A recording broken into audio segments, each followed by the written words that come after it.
कहानी की शुरुआत में हम इंस्पेक्टर दीपक को देखते हैं जो उत्तराखंड के शहर राउत में पोस्टेड है और वहाँ वो अकेला रहता है।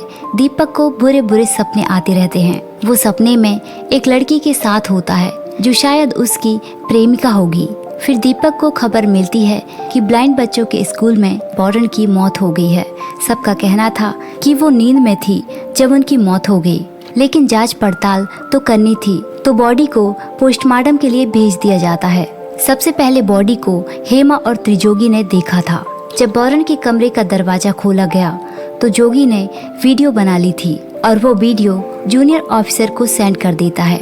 सीनियर ऑफिसर कहता है कि ऊपर से ऑर्डर्स आ रहे हैं कि बॉडी को जल्द से जल्द रिलीज कर दिया जाए। ये स्कूल मनोज केसरी नाम के आदमी का था जो बहुत अमीर था। वहीं जोगी का कहना था कि वार्डन संगीता की किसी के साथ बात चल रही थी। फिर हम देखते हैं कि दीपक के माता पिता उसके पास आते हैं और वो उससे नाराज थे क्योंकि दीपक पिछले 10 साल से घर नहीं गया और वो दीपक को अपने साथ ले जाने आए थे, लेकिन दीपक उनके साथ जाने के लिए तैयार ही नहीं था।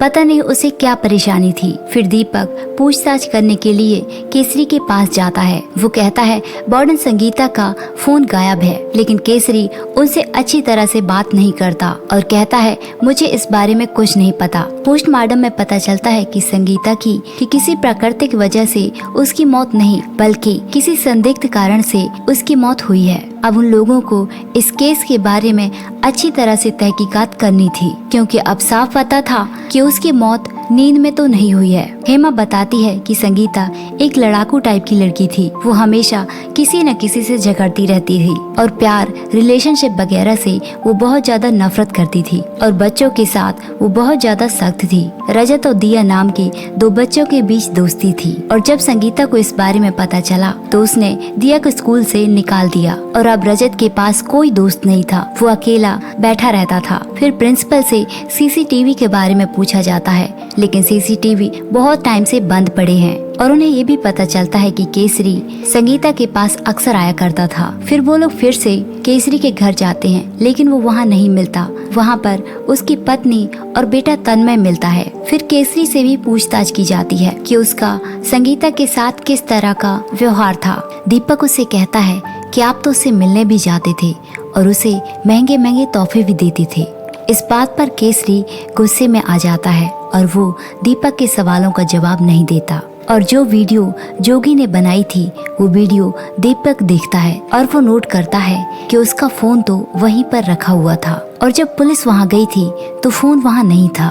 फिर दीपक उसके कमरे की छानबीन करने जाता है। वहाँ से उसे एक इंजेक्शन मिलता है और स्कूल की म्यूजिक टीचर से पता चलता है कि संगीता काफी पुराने ख्यालात की थी। वहीं बिल्ला नाम का आदमी बताता है कि जब से संगीता की डेथ हुई है तब से दलाल जानी काफी उदास रहता है। फिर वो लोग दलाल जानी को पकड़कर थाने लेकर आते हैं। थाने लाकर उसकी पिटाई की जाती है और फिर वो बताता है कि जिस जमीन में स्कूल बना है वो जमीन राहुत की प्रमुख भूमि है। उस जमीन पर मेरी सालों से नजर थी। मैं उस जमीन के लिए केसरी से भी बात करने गया था, लेकिन वहाँ संगीता भी मौजूद थी और केसरी ने जमीन दिलाने की बात पक्की कर दी थी और उसने 40 लाख कमीशन लेने की भी बात कही थी और जिसमें से मैंने 20 लाख दे दिए थे और मैं जमीन लेने का इंतजार करता रहा, लेकिन ना उनके कोई फोन का जवाब आया और ना ही किसी ने मेरे साथ कांटेक्ट किया। वो अपनी बात से पलट गई। मुझे इस बात से बहुत गुस्सा आया, लेकिन मैंने उसे नहीं मारा। फिर पुलिस एक बार फिर से छानबीन करती है और उन्हें पैसे और फोन मिल जाते हैं। फिर दीपक सिकंदर नाम के आदमी को पकड़ता है। वो जानी का साथी था। जिस दिन संगीता की मौत हुई उस रात इन दोनों की खूब बातें हुई थी। वो बताता है कि मैंने जानी से कहा था कि तुम संगीता को डराओ और उस जमीन के पीछे सिर्फ मैं ही नहीं और भी सारे बिल्डर्स पड़े हुए हैं। यहाँ तक कि होम मिनिस्टर भी उस जमीन के पीछे पड़ा है और अब स्कूल का प्रिंसिपल भी अपने गांव चला गया था और उन सबको इंतजार था कि प्रिंसिपल कब आएगा। और उस स्कूल में एक बात चौंकाने वाली थी। उन बच्चों में से किसी को दिखाई नहीं देता था, लेकिन वो बच्चे इस तरह रहते थे जैसे उन्हें दिखाई दे रहा हो। उनकी लाइफ बिल्कुल नॉर्मल थी। वो उन लोगों के जैसे थे जिन लोगों को दिखाई देता है। मतलब उनकी स्किल इतनी अच्छी डेवलप थी कि दीपक उन बच्चों से इम्प्रेस हो जाता है। फिर दीपक रजत से मिलता है और उससे दिया के बारे में पूछता है कि दिया कब आएगी।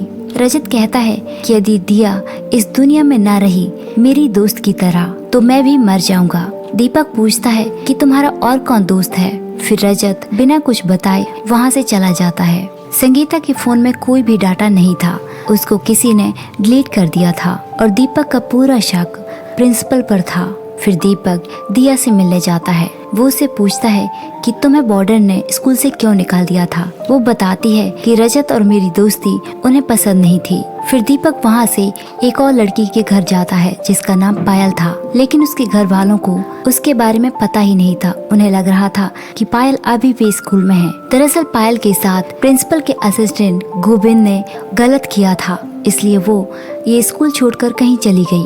लेकिन वो स्कूल में भी नहीं थी। स्कूल में बताया गया था कि वो घर गई है और घर वालों को पता था कि वो स्कूल में है। फिर दीपक केसरी के बेटे तन्मय से मिलने जाता है। वो उसे पायल के बारे में बताता है कि वो अक्सर 8-10 दिन के लिए गायब हो जाती है और फिर वापस आ जाती है और ये तीसरी बार हो चुका है। पायल का नाम सुनते ही केसरी की घबराहट बढ़ने लगी थी। उसे पायल के बारे में जरूर कुछ न कुछ पता था। दीपक को रजत के कमरे से उसकी एक डायरी मिलती है जिसमें ब्रेल लिपि में लिखा हुआ था। वो उसे ट्रांसलेट करने के लिए कह देता है। फिर केसरी होम मिनिस्टर के पास दीपक की शिकायत लेकर जाता है कि हर दूसरे दिन वो मेरे घर आ जाता है, तो उस पर थोड़ी रोक लगाइए। फिर दीपक को गोविंद मिल जाता है और वो उसे बहुत मारता है। गोविंद कहता है कि मुझसे गलती हो गई, मैंने एक अंधी लड़की का फायदा उठाने की कोशिश की।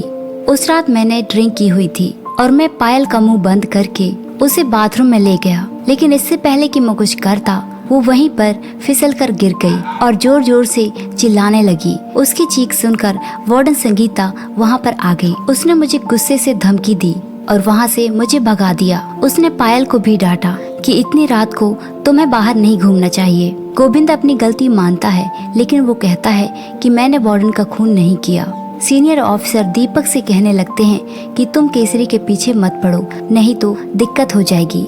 अब प्रिंसिपल गांव से वापस आ चुका था। उसके वापस आते ही पता चलता है कि उसने भी 20 लाख रुपए लिए थे रोशन बिल्डर से जमीन बिकवाने के लिए। दीपक उसे गुस्सा करने लग जाता है कि कभी सोचा है कि इन बच्चों का क्या होगा यदि ये जमीन बिक गई तो ये बच्चे कहाँ जाएंगे। तुम टीचर के नाम पर कलंक हो। और प्रिंसिपल बताता है कि उसने केसरी के कहने पर फोन चुराया था, क्योंकि उसमें केसरी और संगीता की कुछ फोटो थी और इससे केसरी फंस सकता था।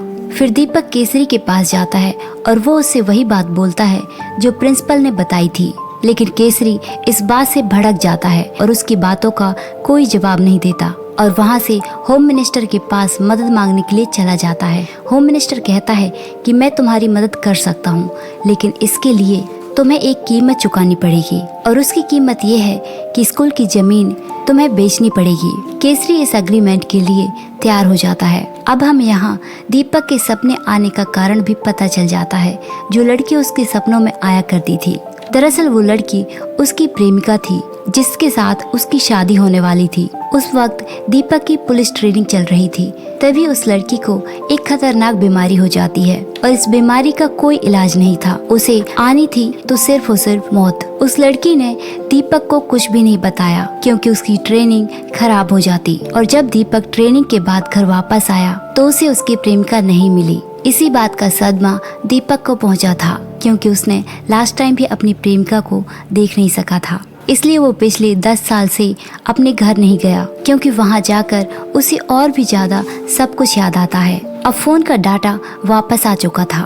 दीपक उस फोन में देखता है कि उसमें पायल की डेड बॉडी की फोटोज हैं। पायल ने अपनी नस काटकर खुद की जान ले ली थी और उस फोन में एक कॉल रिकॉर्डिंग भी मिलती है जिसमें केसरी और संगीता कुछ बात कर रहे थे, जिसमें संगीता कह रही थी कि पायल को तो मैंने दफना दिया, लेकिन तुम्हारे खिलाफ सबूत मेरे पास है केसरी, तो अब बताओ जमीन का क्या करना है। फिर दीपक होम मिनिस्टर के पास जाता है। होम मिनिस्टर कहता है कि केसरी और मैं अलग नहीं है, वो एक बहुत अच्छे इंसान है और आप कुछ ऐसा करो कि हम और केसरी चिंता मुक्त हो जाएं। कहने का मतलब ये था कि होम मिनिस्टर उसे लालच दे रहा था। दीपक कहता है कि इन सब में मेरी कोई रुचि नहीं है। होम मिनिस्टर कहता है कि केसरी बेकसूर है, वो सभी बच्चों से बहुत प्यार करता है। मेन अपराधी गोविंद है, उसने ही पायल के साथ गलत किया और जैसे ही वार्डन संगीता को इस बारे में पता चल गया, गोविंद ने अपना सच छुपाने के लिए संगीता का खून कर दिया। यहाँ से कहानी 2 महीने बाद में जाती है, जहाँ पर हम देखते हैं कि दीपक ने अपना इस्तीफा दे दिया है।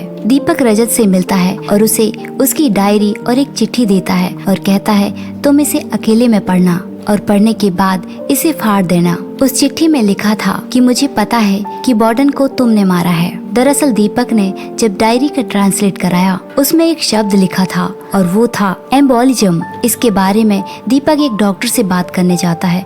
डॉक्टर बताता है कि 6 महीने पहले रजत को एक कुत्ते ने काट लिया था, तो वो रेबीज के इंजेक्शन लगवाने आता था। उस टाइम मैंने कंपाउंडर से कहा था कि इंजेक्शन से हवा निकाल देना, नहीं तो एम्बोलिज्म हो जाएगा और यदि ये हवा इंसान की नस में चली जाती है तो इससे हार्ट अटैक आने का खतरा बढ़ जाता है। और इस बात को रजत ने सुन लिया था, इसलिए उसके मन में ये डर बैठ गया था। तो जब भी मैं उसे इंजेक्शन देता था तो वो सिरिंज से हवा निकालने को जरूर कहता था। और दीपक ने ये भी नोटिस किया था कि संगीता के हाथ में सुई चुभवाने के निशान थे और उसके कमरे के पीछे से एक इंजेक्शन भी मिला था। दीपक ने उस चिट्ठी में ये भी लिखा था कि तुम्हारी और दिया की दोस्ती टूटने में तुमने ये सब कदम उठाया होगा, क्योंकि ये इतनी बड़ी बात नहीं थी। लेकिन मैं हैरान हूँ कि वो कौन से हालात थे जिसमें तुमने बॉर्डन को मारना ठीक समझा।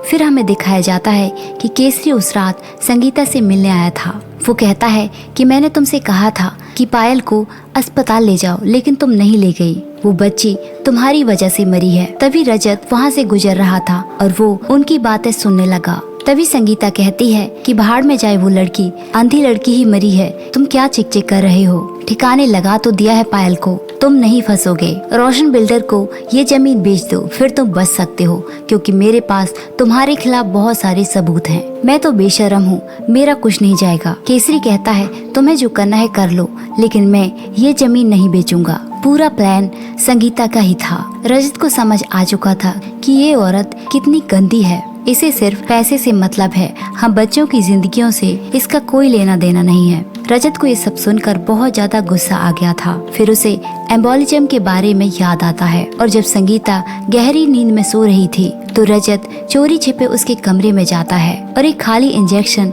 उसकी नस में लगा देता है और फिर संगीता को अटैक आया और उसकी मौत हो गई। फिर रजत डर के मारे पीछे की खिड़की से कूद गया और इंजेक्शन वहीं पर पड़ा रहा। तो ये कारण था संगीता की मौत का। दीपक उससे कहता है तुम्हारा सच जो भी हो, लेकिन मैं तुम्हारा साथ दूंगा, क्योंकि तुम्हें और दिया को साथ देकर मेरे मन का सच जिंदा हो गया। मेरी प्रेमिका की मौत का सच, जिसे नजरें मिलाने से मैं हमेशा कतराता रहा, मैं भागता रहा और कभी सुकून से सो नहीं पाया। और तुम दोनों को साथ देखकर मेरा अधूरापन दूर हो गया। और वो उसे समझाता है कि हर लड़ाई लड़कर नहीं जीती जाती, कभी कभी हमें चुप भी रहना पड़ता है। इस तरह दीपक रजत का साथ देता है और रजत और दिया फिर से एक साथ स्कूल में पढ़ने लग जाते हैं और ये कहानी यहीं पर खत्म हो जाती है। तो दोस्तों, ये थी हमारी आज की कहानी।